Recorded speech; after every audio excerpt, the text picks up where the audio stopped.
I'm Tim Jordan. In this video, I'll be taking you through how we can use different objects as the focus in different ways of practicing mindfulness. Many of you may be familiar with using objects in mindfulness practice in the form of something to eat in maybe the very first session of a mindfulness course. Could be a raisin, could be some chocolate. And what you might notice is often there's a great energy in the group when that's happening. They're using the raisin, eating the chocolate. That exploration with an object to engage with often creates a lot of interest, curiosity, and often makes for quite rich inquiry processes. And we find the same when we use different objects in mindfulness practice. This video is primarily aimed at people who teach mindfulness, because I'll just be very briefly going through how each object can be used. But if you have your own mindfulness practice without being a teacher, you may still find interesting ways to bring different ways of using objects into mindfulness practice that could enrich your own practice experience. In this video, I'll go through each of the different objects you might find in one of our objects as anchors goodie bag. It's a nice way of getting familiar with different objects in mindfulness practice without having to buy sets of the whole thing. So we're just giving you one or two of each item to practice with. So to go through those different items, one of the things you may find in there is a pair of magnets. And these magnets offer quite a nice physical metaphor, if I can say that, for the experience of bringing our attention to anything. We'll all be aware of how you choose to take your attention to something and then something hooks the attention and it's gone somewhere else. And in mindfulness practice, we've been really curious about that experience of suddenly finding our attention is elsewhere, noticing there's a wandering off from where we'd intended to put it, then maybe acknowledging what hooked the attention, and then exploring how it is to bring the attention back. So we're not in a rush, we're noticing that whole cycle of the attention. And each time we cycle round is an opportunity to be mindful of each of those different aspects of that cycle of the attention. And what magnets help us do is illustrate how things hook our attention. So our attention can be caught by something, and just how when that happens there's a sense of just how something snaps our attention up. We just get captured by it. But interestingly as well, the experience we can have where there might be reluctance or a sense of difficulty or effort in taking the attention away from what's caught it. And that's like separating these quite strong magnets.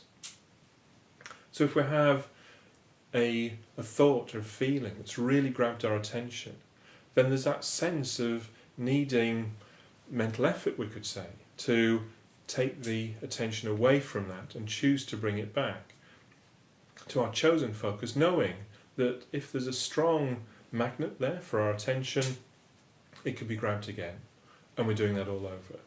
And that sense of how it's this whole experience in mindfulness practice of the attention being caught, unhooking it, bringing it back to our chosen focus, and it being hooked again, that's the whole experience that we're being attentive to in mindfulness practice, not just fixing our attention somewhere. And there's a sense with this of how if every day we unhooked these physical magnets, then our capacity, our physical strength to do that would increase, so it became easier and easier. But there would always still be some effort involved.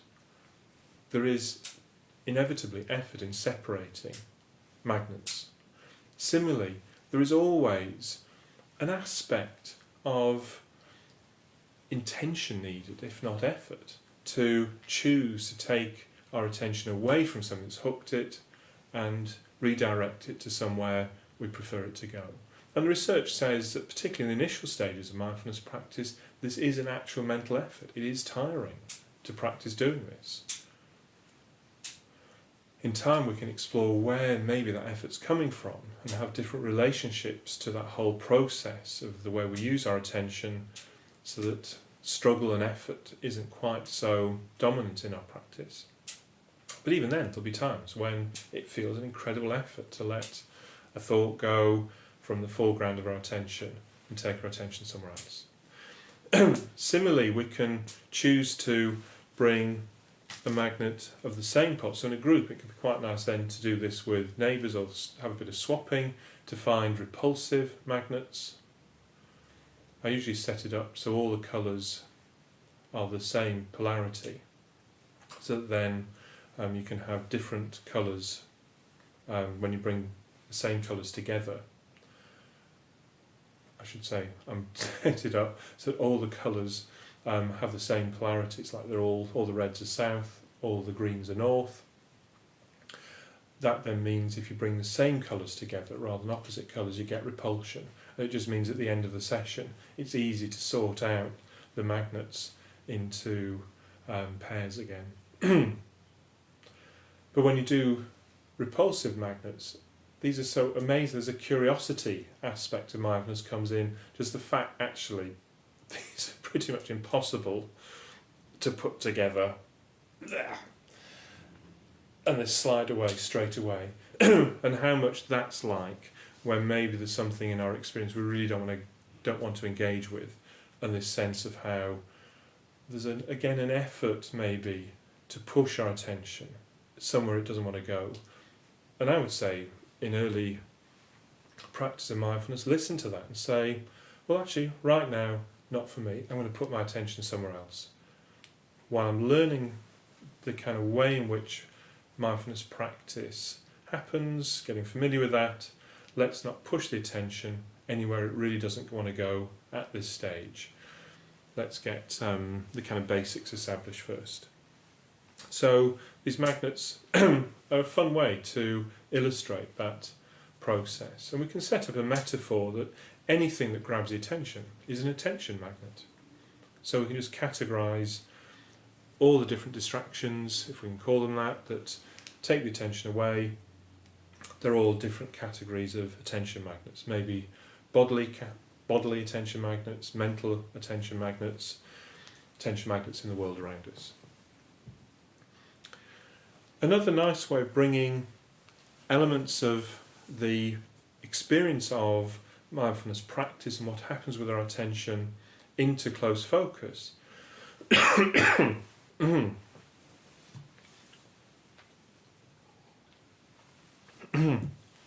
is to use heat in the form of these reusable gel heat pads, which you just have to boil to reset them, and plastic coated ice cubes, which is essentially a bubble with some water inside. Much more convenient to use than actual ice cubes because they don't leak water everywhere, although that has its own element of being mindful of all that leakage. The heat pads you activate by just gently flexing the metal disc, and that sets off this crystallization process that releases heat. And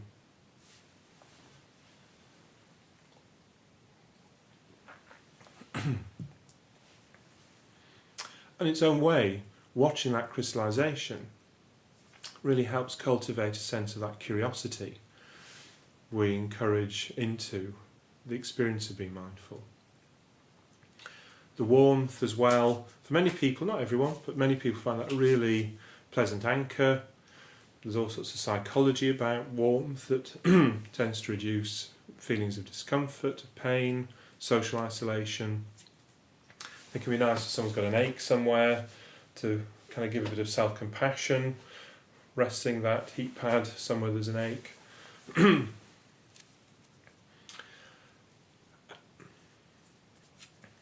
And used by themselves, then the heat is quite a good anchor for the attention, because it's harder in some ways to mentally imagine heat, so that when we bring our attention into the feeling of heat, we are maybe really making contact with the physical sensation of that heat.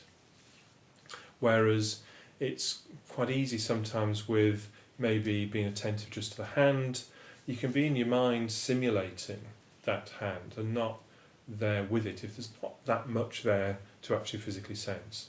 And again, that's fine, it's a mindfulness practice, and notice vague sensations, how a mind will recreate an experience so we're not fully there. But in terms of beginning to practice mindfulness, having vivid, strong experiences helps get a feel of what's going on. So heat, if that's comfortable for people, can be something they can bring their attention into. And in doing that, there can be an invitation to notice the sensations of heat, whether there's liking, disliking, not that bothered. Noticing what it's like to do that with eyes open or closed, to bring different elements of the experience to the fore. Maybe to bring the attention into wider awareness of the hand that's holding the heat pad, and then maybe a sense of sitting in the chair while holding the heat pad, sitting in the chair with the breath moving in the body while holding the heat pad, sense of sounds around us as we sit in the chair with the breath in the body and the hand holding the heat pad, the sense of being able to have an experience of wider awareness while the heat pad's there as part of that experience. We can do the same with ice cubes, just the same, bring the attention into focus, bring it wider, bring it back in again, so we can have that experience of narrowing in, widening out the attention with eyes open and with eyes closed. It can be quite fun though to use both together, remembering though to check in with people with the ice cubes. Are there any circulatory issues, Raynaud's, in which case it's best not to use the heat pad but to use another object. I'll come on to these, but these glass beads, glass objects are quite good, or a pebble or something else to hold instead of the ice, just to have a contrast of objects while you're holding them. And the last thing about having both is you can invite people to start with one, focus in, the fine detail of that, letting that fill your attention, fill your awareness, have that in the foreground of the attention, and then to widen out and notice in widening out whether the other object becomes more present in awareness, noticing how the other object often becomes an attention magnet for the focusing anchor, so that when we bring our attention to the chosen focusing anchor, our attention is grabbed by the other object and other stuff around us and what we're thinking.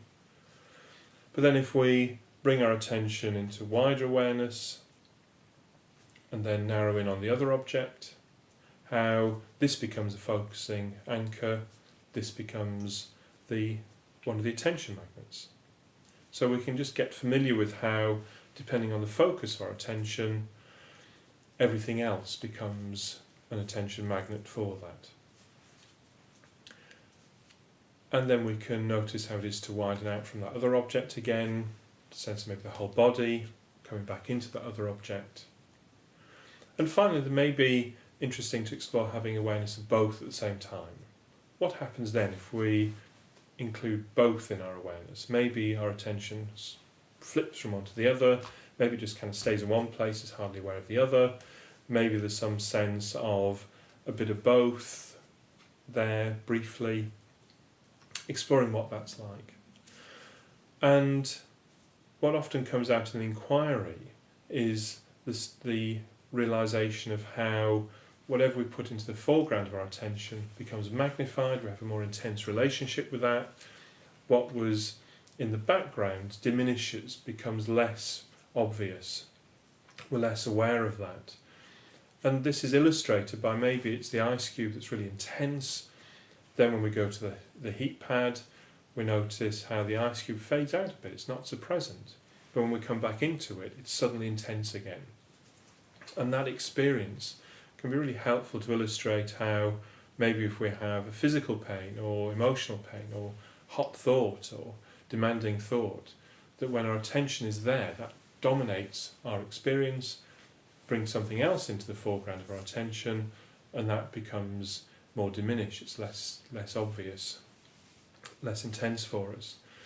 And we can then begin to explore that sense of how with mindful awareness we have a more comprehensive engagement with what's here, not just what's pulling at our attention, hooking it and dominating, but we're learning how to unhook from that and notice what else is around, present right now with that more demanding aspect of our experience, the strong attention magnet that's pulling our attention in. So, and again, just the energy of using these objects really kind of brings often a sense of kind of light-hearted fun into mindfulness practice. And what's wrong with that?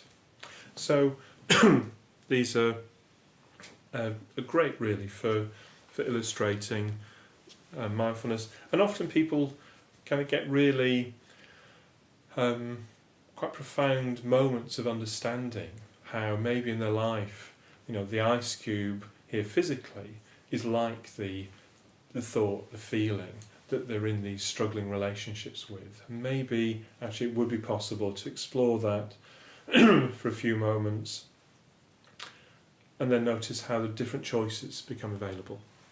So these are often good to use with people with physical pain issues, maybe starting with heat pads, ice cubes, exploring these, lots of options for interesting practice. Moving on to another object we can bring into mindfulness practice, and that's bubble wrap. Gloriously cheap focus for our attention, quite familiar, often kind of moderately aversive for some, addictive for others. So there's often some energy in kind of exploring, well, what's bubble wrap like for you? Do you noticing flares of liking, disliking? Maybe there's some just not that bothered.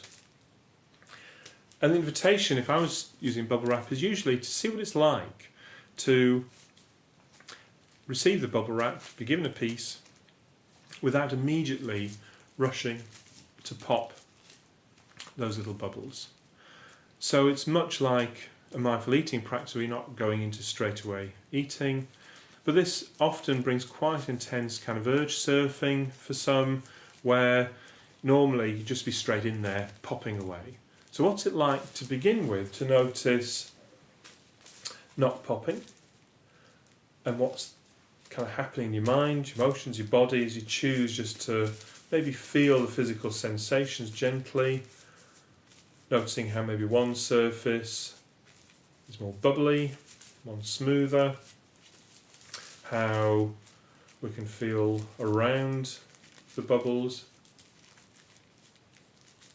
And if you accidentally pop, noticing what that accidental pop's like, what happens in your mind if you pop without intending to.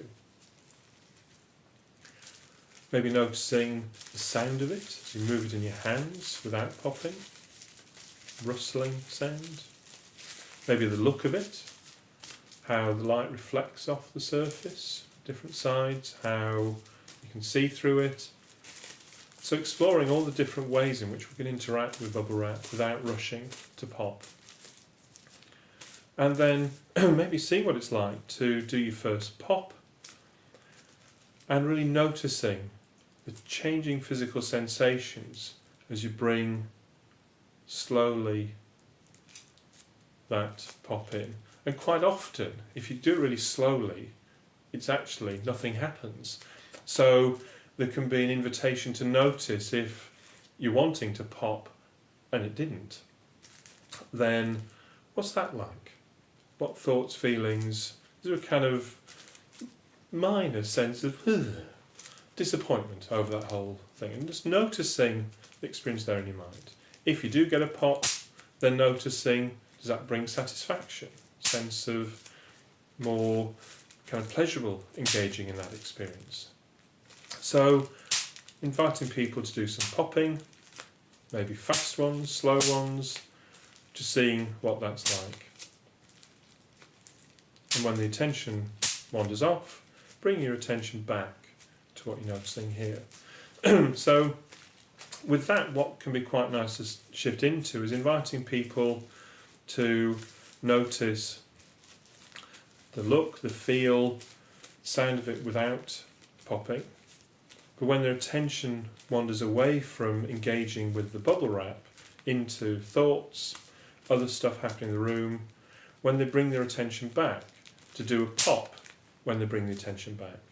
And then in a group situation, or even one-to-one, it's really nice because you're getting that sense of how everyone's attention is always wandering off. And in fact, once one person pops one, then that usually triggers off thoughts of, oh, I've just noticed someone else has popped.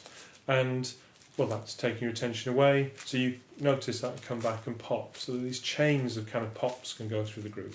So finally, there can be an invitation to stop popping before the sheet's completely popped and notice what that's like. Some people not bothered, some people relieved, others feeling that's really difficult to just let that thing with that sheet with a few bubbles sit there unpopped.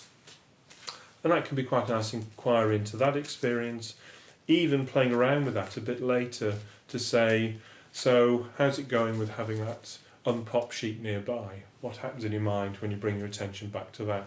Just to get more of that kind of urge surfing activated for those who experience that.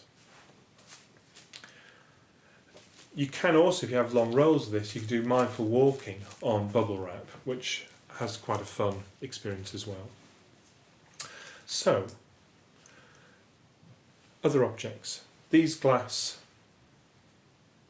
heart-shaped, you can get them in all sorts of shapes and sizes. You can get small ones which do fine, which are dead cheap, as kind of things you put in bowls, in kind of housewares places. These are more shaped. Actually, these are used as toppers on plant pots, so you often find them in garden centres, strangely enough. But the reason for using these glass ones rather than semi-precious gemstone pebbles is primarily because they're cheap. You can get a lot of these for relatively small amounts of money compared to the price of gemstones, which if you're giving them away, maybe particularly in an unfunded service where you as a teacher have to bear the cost of giving stuff away, then that can be significant. But also, they offer not just the colours and shapes that a gemstone does, but transparency. So you can see through them, and you can catch the light in very kind of interactive ways. So these are nice ways of bringing in maybe initial experiences of looking at an object. Having something to look at in your hands can feel maybe more stabilising than just something out there in the room, because in a group that tends to bring other people more into focus. So having your focus in on an object like this, you've also got the tactile sense that's adding to the experience. So even while looking, there'll be elements of physically feeling the object present. And we can also then shift into looking, feeling, back again, to bring different aspects of the experience into the foreground. And maybe do the feeling with eyes closed at times to notice that. You can feel around the edges, the texture, one side different to the other. You can have a sense of finding one little nook or cranny to really investigate and come back to. Looking, you can find maybe a particular way the light catches on the object, or some way it's transparent to be a focus for the attention. So, quite a nice way to bring looking and physically feeling as anchors for the attention into mindfulness practice. Do check though, if you use these glass ones, that there's no breaks in them, as they could be sharp and cut people. Another object for the attention are stress balls. The downside with these is they're difficult to clean. So you could put them inside a plastic bag and use them, and then chuck the bag away and reuse, but not quite so kind of tactilely engaging maybe. You can get them in different shapes. These ones with a smiley on are usually fairly inexpensive. What these offer is the experience of physically moving the body around the object, so particularly grasping the object. And for many people, if there's a lot of strong thoughts or feelings around, that holding definitely like that grasp in the fist is quite a steadying set of sensations. Then with the release of that, you can notice how the muscles change and release as you let it go. And that could be coupled to the in-breath and out-breath. So a sense of maybe breathing in, breathing out as you squeeze and release the stress ball. And that's often quite a nice way of inviting, when you release the tension in the hand, then to notice if you can also explore releasing muscles elsewhere. So maybe inviting other muscles in the body, if they wish to release as you release the stress ball. And notice mindfully those different sensations that come with muscles that are holding on, muscles that are letting go. Another object you can bring into practice are these Chinese finger traps, as they're often called. These are quite nicely representing how we get caught up in maybe difficult thoughts. So a thought comes into our mind and kind of grabs our attention, and we get hooked into that, caught up in it. And then at some point we want to stop thinking that thought. But the more we try to stop thinking it, the more we try to move away from it, the more we get caught up in it.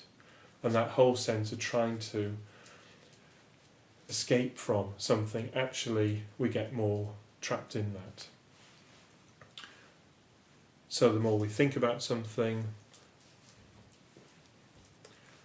and the more we try not to have that thought, the more tangled up we get.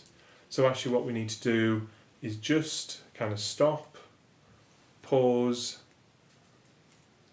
explore more about what that situation is about, and maybe change what we're doing, and then it just slips off. So just kind of moving a bit closer to notice what's happening, kind of shifting around the situation, easing around it, then the thing releases. And it's surprising how much of a kind of panicky feeling you can get with that first experience of, oh my God, I'm caught up in that finger trap there. So, fun things to use. We also have coming to the last couple of objects here, these delightful stretches, which have a plastic bag that when they're in the plastic bag, that's its own mindfulness practice of noticing what it's like to get the thing out, often loads of frustration.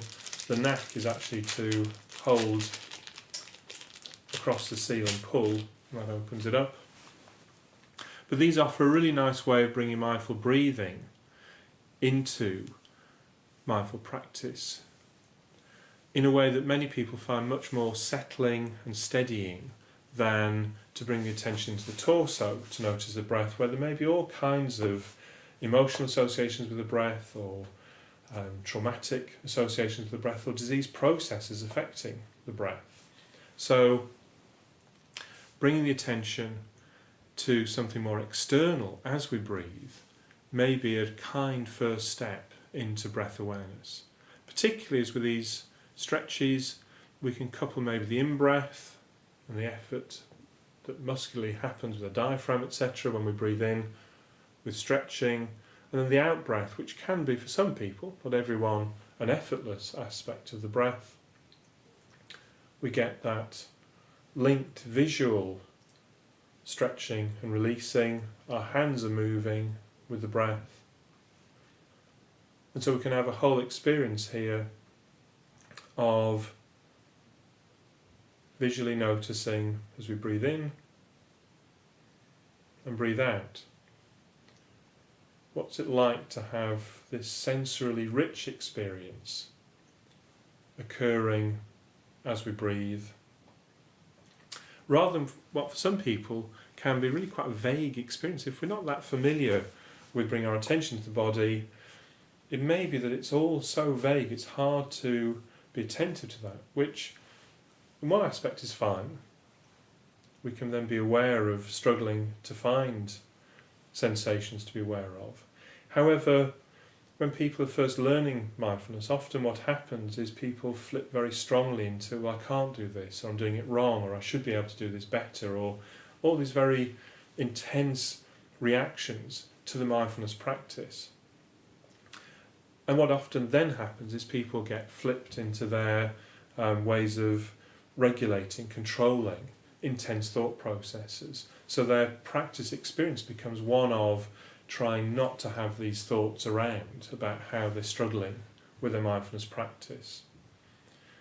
Whereas it can be helpful for people when they first start out to actually experience what it's like to be bringing their attention into something physical and noticing how their system responds to having something physical in the foreground of their awareness, how that can be steadying for the mind.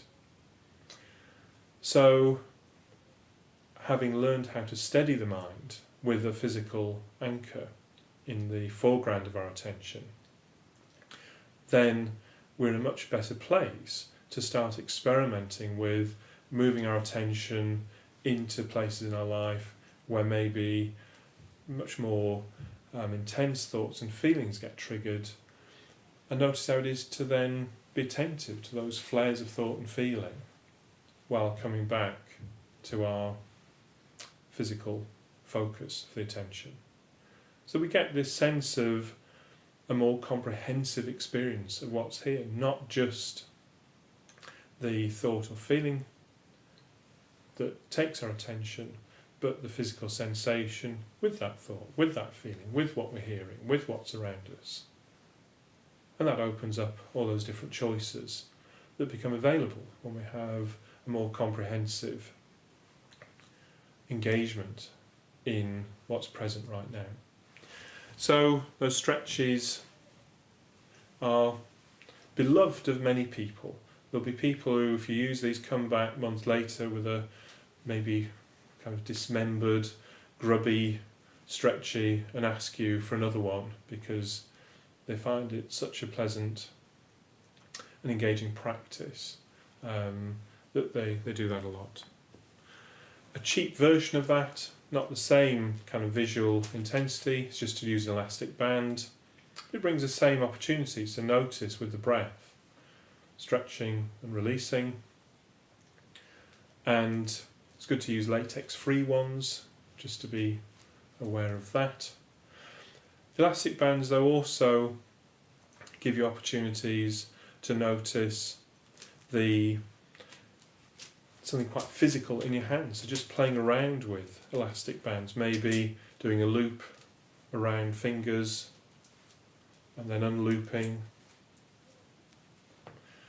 can be quite a curiosity-inducing anchor for the attention. So again, another thing maybe to play around with. So I hope that's been kind of an interesting little run through some of those different objects. We're always really keen to hear about other people's experiences of using these objects or finding different objects to play around with. There's all sorts of possibilities. So if you want to find more information about these different objects and how you might use them, then do check out our website, www.attentioncycle.com, all lowercase, no hyphens or anything, and I'll put links to that on the video as well. Thank you very much.